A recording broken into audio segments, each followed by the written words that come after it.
주님께서 여러분과 함께 요한이 전한 거룩한 복음입니다. 그때 예수님께서 니코데모에게 말씀하셨다. 하늘에서 내려오니 곧 사람의 아들 말고는 하늘로 올라간 이가 없다. 모세가 광야에서 뱀을 들어 올린 것처럼 사람의 아들도 들어 올려져야 한다. 믿는 사람은 누구나 사람의 아들 안에서 영원한 생명을 얻게 하려는 것이다. 하느님께서는 세상을 너무나 사랑하신 나머지 외아들을 내주시어 그를 믿는 사람은 누구나 멸망하지 않고 영원한 생명을 얻게 하셨다. 하느님께서 아들을 세상에 보내신 것은 세상을 심판하시려는 것이 아니라 세상이 아들을 통하여 구원을 받게 하시려는 것이다. 주님의 말씀입니다. 우리 주님 찬양합니다. 앉으십시오. 참 예수님,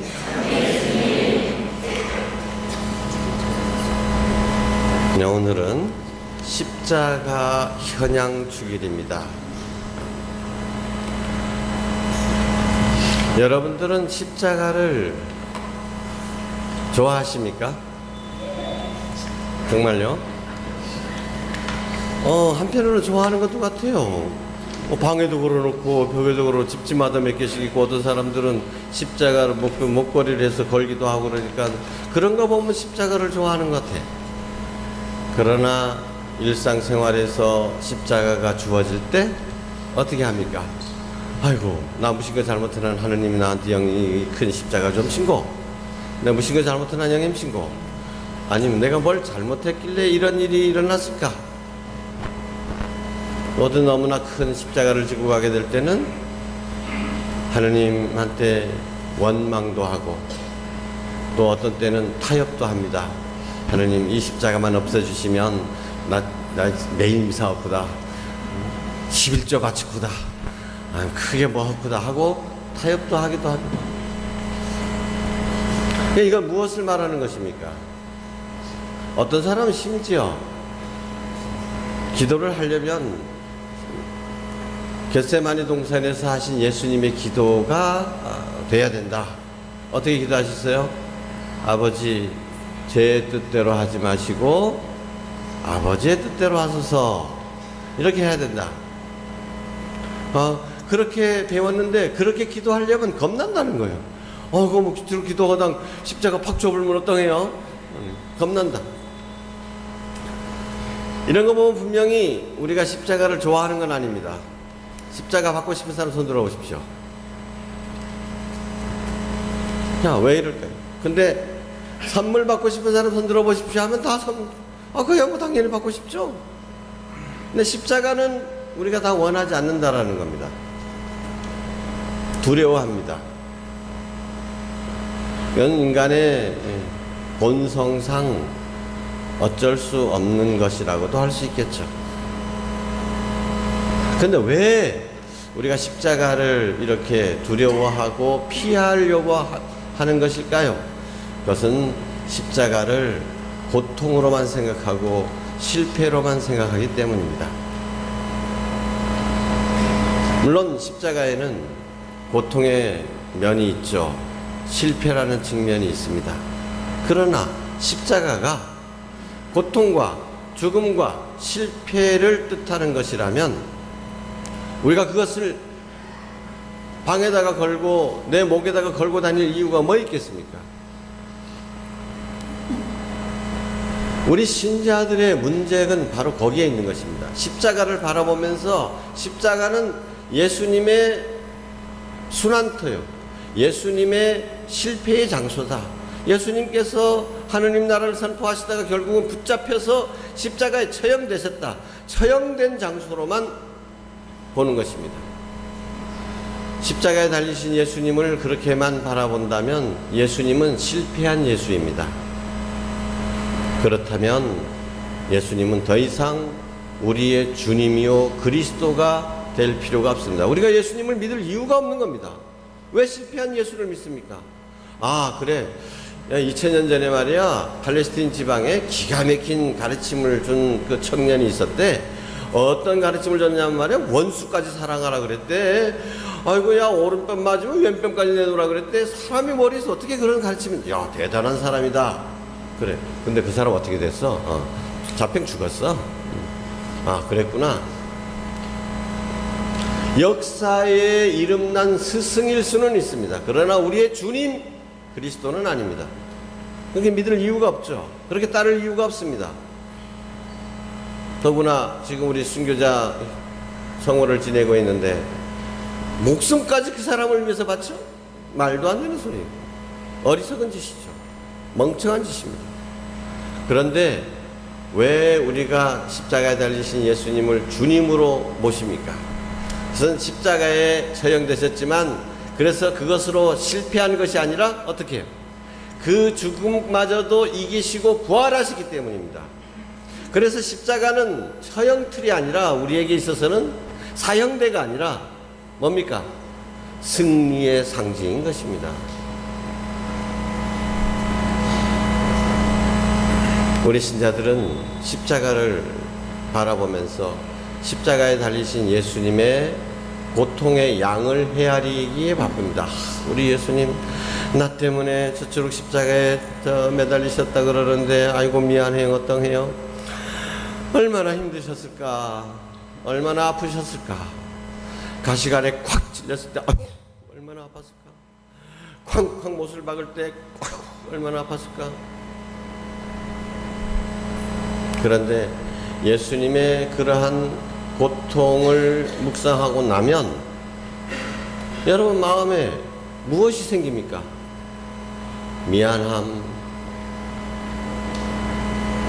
아이고 심지어는 나 때문에 저추룩 죽었대는 하는데 나 때문이라면 저추룩까지 안 해도 될 건데 이게 무사 저추룩해서 아이고 미안해라. 그래서 성당에 들어오는 신자들의 얼굴에는 웃음을 찾아볼 수가 없는지 모르겠습니다. 우리 주님께서 십자가에 매달려 저처럼 고통받는데 그 앞에서 어떻게 우리가 희희낙낙거립니까? 다들 초상집에 온 분위기입니다. 그러나 우리는 예수님의 십자가를 바라보면서 예수님의 고통도 물론 묵상을 해야 되지만 그것으로 끝나서는 안 됩니다. 예수님께서 그렇게 순환을 당하셨지만 그것을 이겨내셨다는 그것을 생각해야 됩니다. 그러니까 불교에 달을 가리키는데 왜 손가락을 쳐다보느냐라는 얘기가 있는데 우리 교회에서 이렇게 처참하게 죽으신 예수님을 바라보라고 하는 이유는 고통 속에 죽어간 예수, 실패한 예수를 바라보라는 것이 아니라 그것을 넘어서 승리하신, 부활하신 예수님을 바라보라는 것입니다. 그리고 오늘 복음은 십자가의 그 결정적인 내용을 소개를 해줍니다. 십자가에 달리신 예수님은 하느님의 사랑을 가장 잘 보여주는 것이다. 오늘 예수님께서 니코데모에게 말씀하셨죠? 하느님께서 세상을 너무나 사랑하신 나머지 당신 외아들을 내어주시오. 내어주시오. 어디에? 십자가에 내어주시오. 그를 믿는 사람은 누구나 멸망하지 않고 영원한 생명을 얻게 하셨다. 십자가는 바로 하느님께서 우리를 얼마나 사랑하시는지를 잘 보여주는 최고의 사건인 것입니다. 여러분들 자녀가 길 가다가 푸더져 가지고 무릎이 까져서 피가 맺힌다 하더라도 가슴이 미어질 터인데 당신의 외아드님이 인간의 손에 의해서 그렇게 천시받고 모욕당하고 채찍질당하고 가시가 씌우고 조롱당하고 결국은 십자가에 못 박혀서 피 철철 흘리면서 마지막 숨을 몰아내쉬고 그렇게 고통 속에 있는 것을 아버지께서 하늘에서 내려다보고 계신다면 그 심정이 어떠하겠습니까? 우리 세월로 유가족들 지금도 참 그것만 생각하면 너무나 가슴이 먹먹한데 우리 아이가 뱃속에서 얼마나 고통스러웠을까, 얼마나 공포에 시달렸을까. 지금도 시체를 찾지 못한 유가족들 마음이 어떻겠습니까? 우리 그거 다 생각하면서 함께 공감해서 눈물도 흘리고 그랬지 않습니까? 그런데 그것도 아니고 십자가에 달려서 저렇게 오랫동안 고통받으시면서 서서히 피 한 방울씩 한 방울씩 떨어져 가면서 죽었을 때 하느님 아버지의 심정은 어땠을까요? 근데 하느님 아버지께서 왜 그러셨습니까? 왜? 하느님 아버지의 십자가는 당신이 우리를 얼마나 사랑하시는지를 알려주시기 위한 것입니다. 십자가는 당신의 사랑의 고백입니다. 나는 내 외아들을 이렇게 너희에게 내줄 만큼 너희를 사랑한다라는 것입니다. 또한 예수 그리스도의 사랑이 제일 잘 드러난 곳이 바로 십자가입니다. 예수 그리스도께서는 하느님과 똑같은 분이셨지만 오늘 제1독서의 필리피서 나오는 말씀 그대로 하느님의 모습을 갖추신 분이셨지만 그러나 하느님과 똑같은 것을 굳이 고집하지 않으시고 당신 자신을 낮추시어 십자가에 달려 죽기까지 순종하셨다. 아버지의 뜻을 따라서 당신 자신 모든 것을 내어놓으시고 저렇게 당신 자신을 낮추시고 비우셨습니다. 왜요? 우리를 위해서. 예수님께서는 이렇게 십자가에서 말씀하고 계시는 것이죠.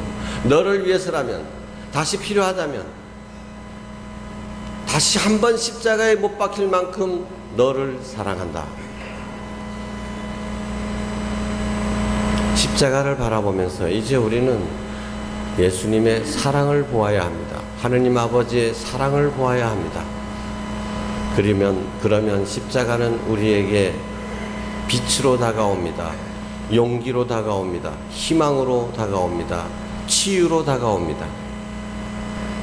그래서 그런 사랑을 받고 있기 때문에 그것을 자각하게 된 사람은 사랑으로 우리 마음을 채우게 되고 이 사랑을 이웃과 나누고자 하게 되는 것입니다. 그것이 그리스도인이 지고 가는 십자가인 것입니다.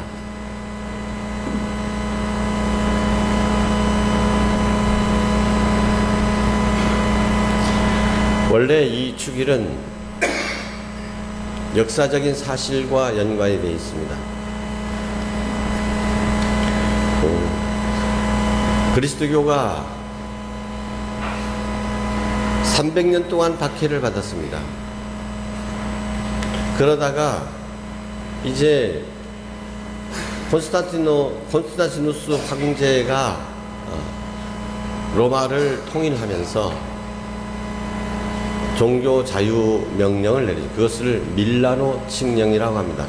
315년의 일이죠. 역사상 가장 중요한 해 중에 하나죠. 밀라노 칙령.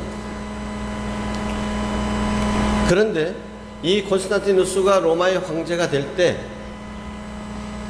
그 적대자가 한 사람이 있었는데 그 사람하고 마지막으로 로마 근처에서 싸움을 하게 됩니다. 근데 그때 객관적인 전력으로 봐서는 이 콘스탄티누스가 열세였습니다. 지형지물도 분리했습니다.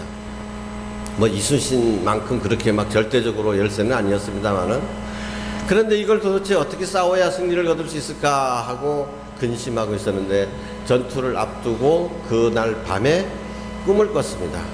하늘에 커다란 십자가가 나타났습니다. 그리고 이런 소리를 들었습니다. 너는 이 표로 승리하게 될 것이다.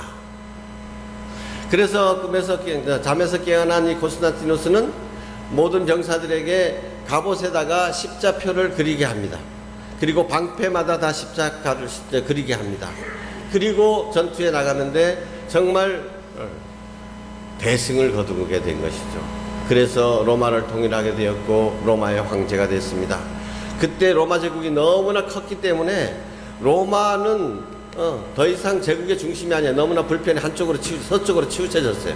그래서 동쪽 지금 그리스 터키 지방에 콘스탄티노폴리스라고 해서 자신의 이름을 딴 도시를 세웠고 수도를 글로 옮기고 로마에는 교황님께 자기의 궁궐을 드리게 된 겁니다. 이것이 교황청의 시작인 것이죠. 그런데 이 콘스탄티누스의 어머니가 헤레나라고 하는 분입니다. 성 헤레나. 이 헤레나는 정말 열심한 분이셨고 아들을 위해서 또 교회를 위해서 열심히 기도하고 계셨었는데, 이 헤레나가 이제 종교 자유를 얻고 난 다음에 아들이 황제가 되고 난 다음에 예수님의 자치를 따라서 성지순례를 가고, 그래서 예루살렘에 도착해 가지고 예수님께서 돌아가신 곳이 어디냐, 예수님께서 십자가에 못 박힌 곳이 어디냐, 예수님께서 부활한 곳이 어디냐를 찾았는데, 이 300년이라는 시간이 지나버렸기 때문에 이 찾을 수가 없는 거예요. 그래서 그쪽에 있던 그 신자들하고 뭐 온갖 거 다 타보고 이렇게 했는데, 결국은 요한복음서 또 공관복음에 나오는 예수님의 순환하신 그 골고타의 그 모양, 해골산이라 그랬잖아요. 그 모습 그대로 된 것을 발굴해냅니다.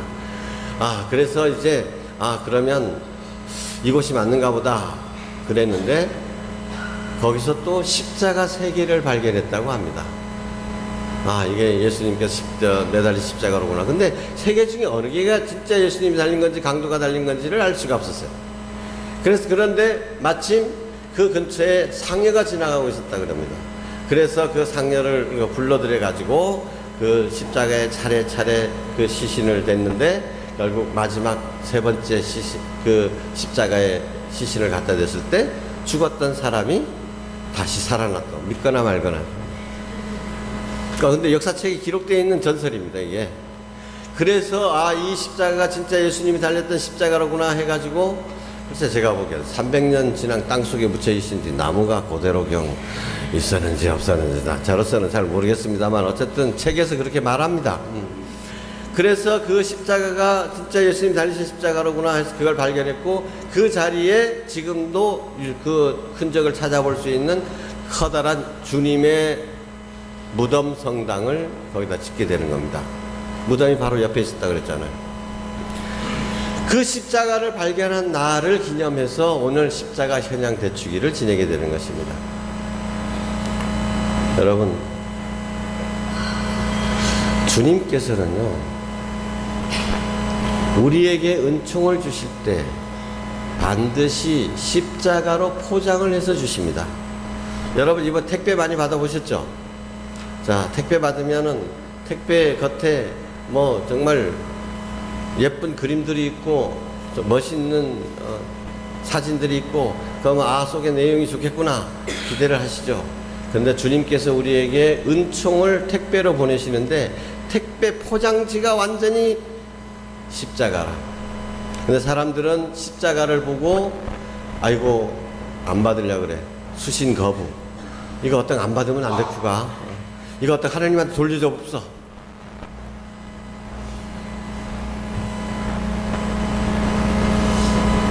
근데 여러분들이 지금까지 살아오시면서 정말로 깨달은 진리가 있다면 뭡니까? 그 중에 하나 잘 생각해 보십시오. 그 중에 하나, 십자가 없이 얻어지는 것은 다 헛된 것이다. 사라져버린다. 쉽게 그렇게 얘기하잖아요. 공짜로 얻은 돈 금방 사라져버린다 그러죠. 정말 피땀 흘리면서 뭔가를 내가 얻었을 때 그것이 얼마나 귀한 것인지를 알게 되죠. 그래서 옛날 사람들은 젊어서 고생은 사서도 한다라고 가르쳤던 겁니다. 고생해야 돼요. 고생 없이 자란 사람, 그런 사람들은 마치 온실에서 그냥 곱게 자란 화초처럼 허우대만 멀쩡해가지고 금방 밖에 내놓으면 바람이 금방 꺾여버립니다. 다 여러분들이 지금까지 살아오면서 잘 알고 있는 것입니다. 여러분들이 살아오면서 옛날에 고통스러웠던 순간들을 떠올리시면서 어떤 생각을 합니다. 그래 그렇게 내가 어려웠기 때문에 그런 어려움들을 통해서 내가 오늘이 된 것이다. 여러분 다 잘 알고 계시잖아요. 그렇습니다. 하나님께서는 우리들을 그렇게 키우고 계시는 것입니다. 그래서 주님께서 나에게 십자가를 주실 때 더 이상 십자가를 회피하려고 거기서 도망가려고 하지 마십시오. 일단 십자가를 껴안아 보십시오. 주님께서는 우리가 지고 갈 수 없을 만큼 너무나 무거운 십자가를 결코 주시지 않습니다. 주님께서 우리에게 십자가를 주실 때는 반드시 그 십자가를 지고 갈 수 있는 힘도 함께 주시는 것입니다. 우리가 십자가에 짓눌려서 쓰러질 만큼 그렇게 내버려 두시지 않습니다. 십자가를 주시면서 함께 걸어주십니다. 도와주십니다. 주님께서 십자가를 주시는 이유가 무엇이냐? 우리에게 무관심했기 때문이 아니고 우리가 뭔가 잘못했기 때문에 벌로 내리는 십자가가 아닙니다. 십자가는 바로 구원에 이르는 유일한 길입니다. 천국의 열쇠입니다. 주님께서 우리를 사랑하신다는 것을 당시 십자가를 통해서 분명히 보여주셨으니 우리도 이제 십자가를 경배해야 됩니다. 십자가 앞에서 감사해야 됩니다. 그래서 주님께서 주시는 십자가도 기쁘게 잘 지고 가겠다는 다짐을 바쳐드려야 할 것입니다. 그때 십자가가 피하여야 될 고통이 아니라 이 십자가 너머에 부활의 영광이 숨어 있구나. 이걸 지나지 않으면 그 세계로 넘어갈 수 없는 거로구나. 주님께서 이런 시련을 허락하시고 이런 십자가를 주심에 오히려 감사하게 될 것입니다. 아멘.